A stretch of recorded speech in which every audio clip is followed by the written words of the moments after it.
So the first time I met Ben was December 30th, 1991. And Ben was just the most beautiful baby. Very healthy, very strong.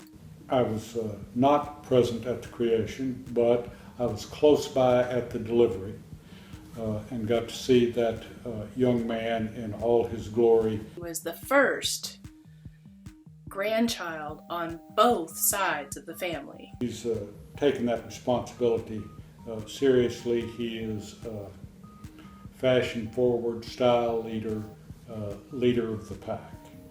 I was literally 0 days old. I'm sure he was in the hospital with me or something. So it's not much there, but he's been great ever since. So I've known him my whole life. Yes, me pretty too. Cool. Yeah, me too. I met Ben when we were 15. Yeah, we met in we had band together. Freshman orientation.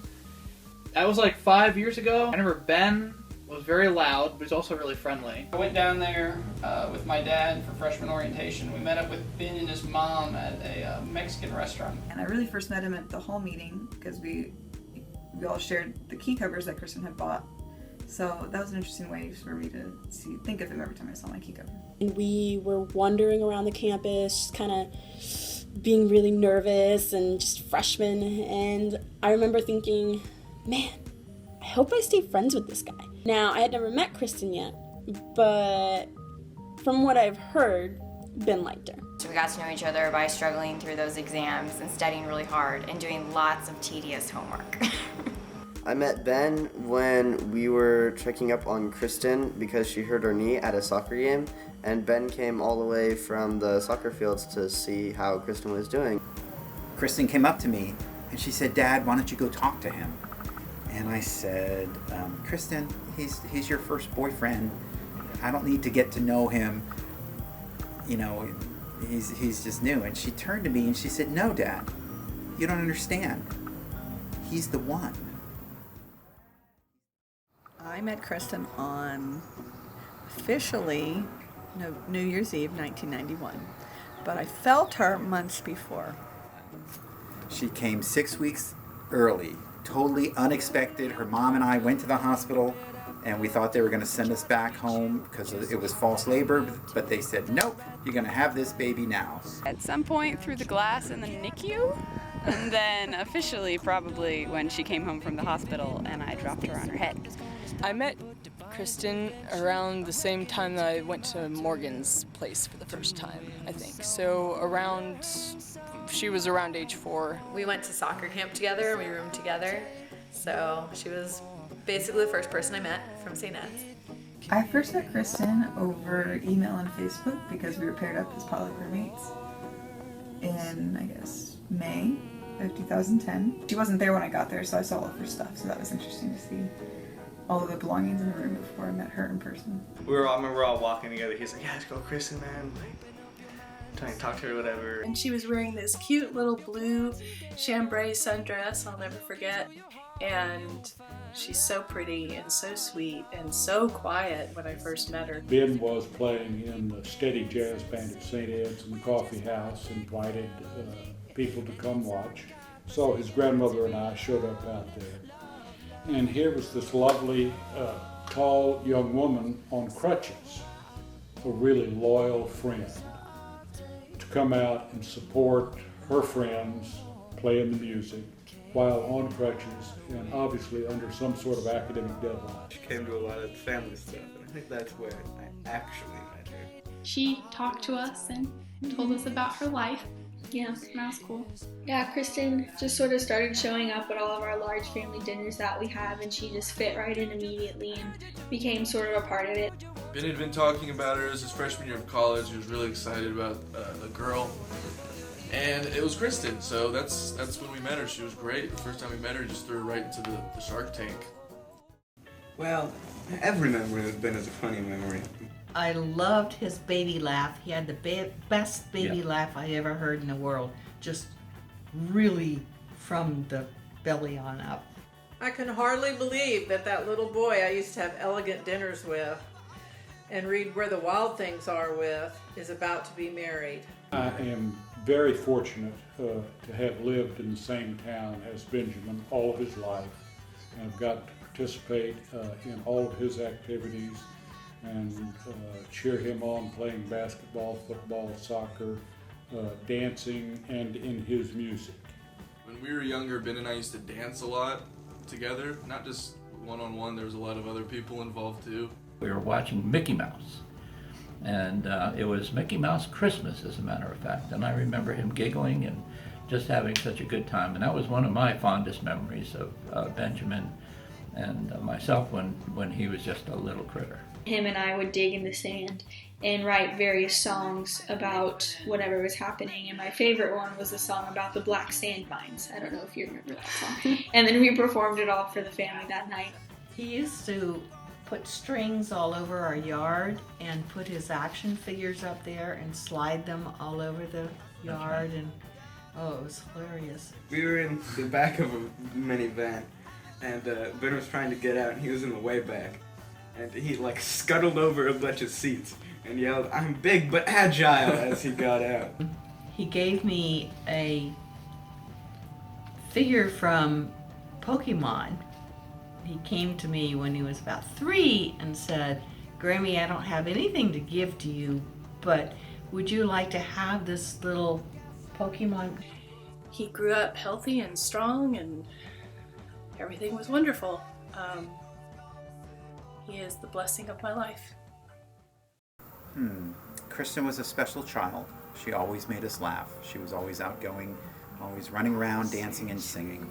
Trey started calling Kristen Dee Dee because he couldn't pronounce Kristen as a kid, so it stuck between me and Trace. We kept on calling Kristen Dee Dee, so she really liked it as well. The game I used to do with Kristen was anything Kristen would say would make me laugh as a kid. So I would always ask Kristen, "Dee Dee, make me laugh," and then she'd say like random stuff, or even if she said she wasn't going to try to make me laugh, that would make me laugh. Kristen's very good at poking fun at herself. On vacation, we went up into the mountains, and it was sunset, and Kristen thought the best way that we could immortalize this memory is by creating a rap, just impromptu. And so we sang about our night before, where Joshua could not go to bed because he could not sleep. Bum bum chee, bum bum chee, bum bum chee, bum bum chee. I cannot go to bed because I can't sleep. I cannot go to bed because I can't sleep. I cannot go to bed because I can't sleep. I cannot go to bed because I can't sleep. Their practice fields were 5 minutes away from Six Flags. And practice would end about 8:30, which was about an hour before the park closed.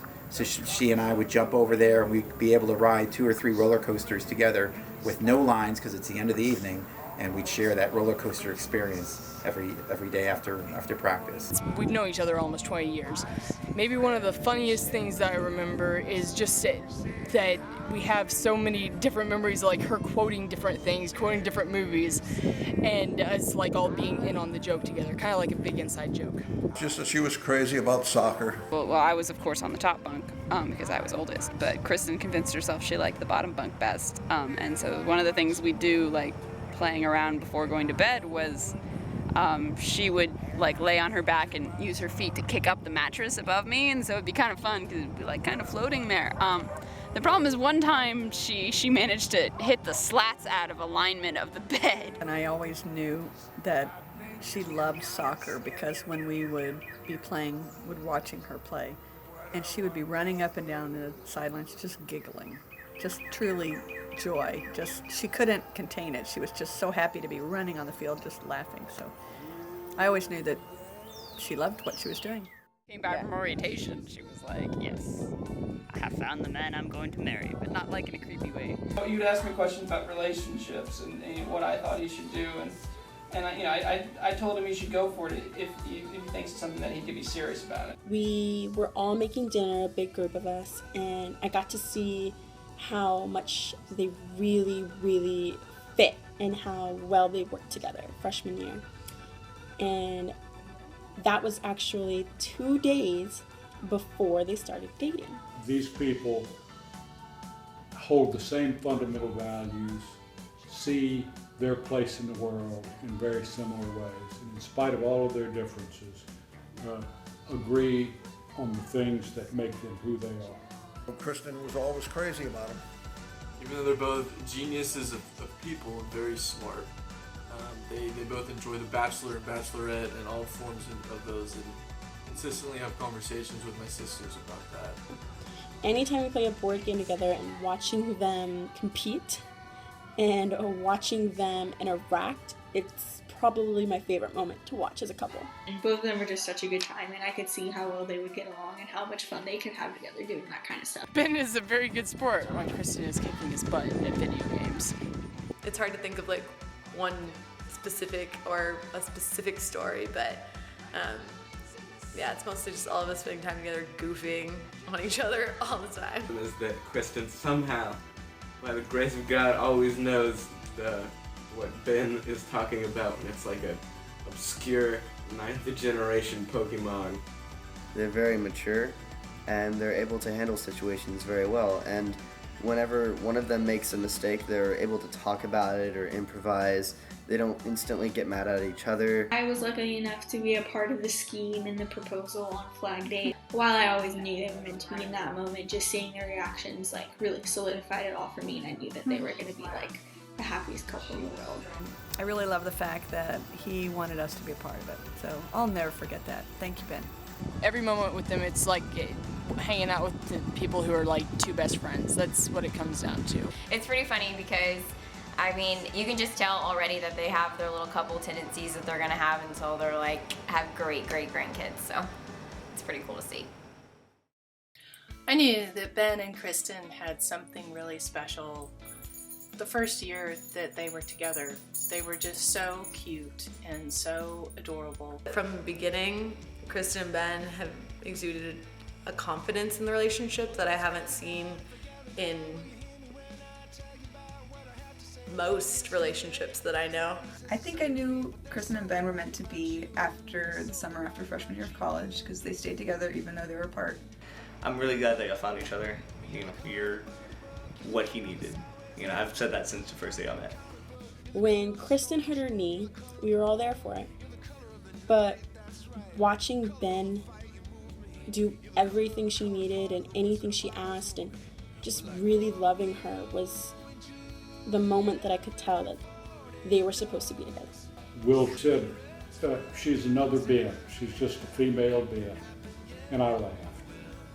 After thinking about Will's remarks, that really convinced me that this was serious. And I thought maybe even moving in with them, you know, I'd see some of the other sides to the relationship in the last year. But honestly, like, they handle conflict and differences in a really healthy way that's really awesome. A lot of couples, they'll really only do stuff like the big events, Valentine's Day, anniversary, stuff like that. But Ben and Kristen, they kind of seem to treat every single day like Valentine's Day or their anniversary. I feel like they were always really good together. They always seemed like they really enjoyed each other, and they always just had fun. And they both played Pokemon together still, and they shared similar interests in that, which is amazing. If I found a woman who played Pokemon with me, I'd be very happy. I like how he looks at you. You know, the way you act with each other, it's very natural. And I think that's just what anybody needs. And overall, you can tell that what they do for other people in their lives as a couple translates internally just within the relationship, and that's how I knew that they were going to have a really good life together. It's amazing how well he fits in.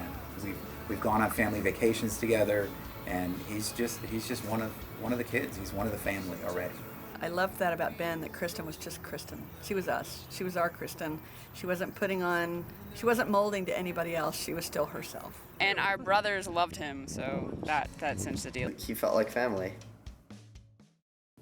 My piece of advice to tell Kristen and Ben would be to enjoy every single day of marriage because it is absolutely awesome and so rewarding and so great to just be together and enjoy each other's company every day. Work hard, make it your life's goal to be present at what's going on. Continue to say please and thank you. Just be humble. You know, remember where y'all started. Never stop courting each other. I've been married 56 years to a wonderful woman, and my best advice is always say yes. Please keep the fun going. Don't let the fun ever go away. and be considerate of each other. Be each other's champion and support one another in the things that bring you joy individually. That's a gift that will strengthen you as a couple and in turn make you each other's home. If you think more about the other person's happiness than your own, and they do the same thing, marriage is easy. Shoot for your first 50 years of happiness, and your second 50 years of happiness will go just like that. I've been privileged to be your stepmom, Ben, and I wish you and Kristen much happiness, joy, and adventure, and many years of learning how to love one another. Have fun tomorrow and have fun for the rest of your life. Just keep doing what you're doing because it seems to be working, and I'm really glad that you two found each other. I wish you guys the best. I have no doubts you will have many, many years together in a very happy marriage. Ben and Kristen are two really special people, probably two of the most special people I've met in my life, and I'm really glad they have each other and you guys have each other. I'm so happy we're all here together sharing what we knew was going to happen, but we're also happy that it has happened, especially for them. So congratulations, you guys. We're so happy for you. Yay! I love you both very much. I believe in you, and I know that you believe in each other. You guys can do anything you put your mind to. And as long as you love each other and respect each other, you're going to be able to get through the tough times and the good times. And there's going to be so many good times. So many good times. I love you both so much.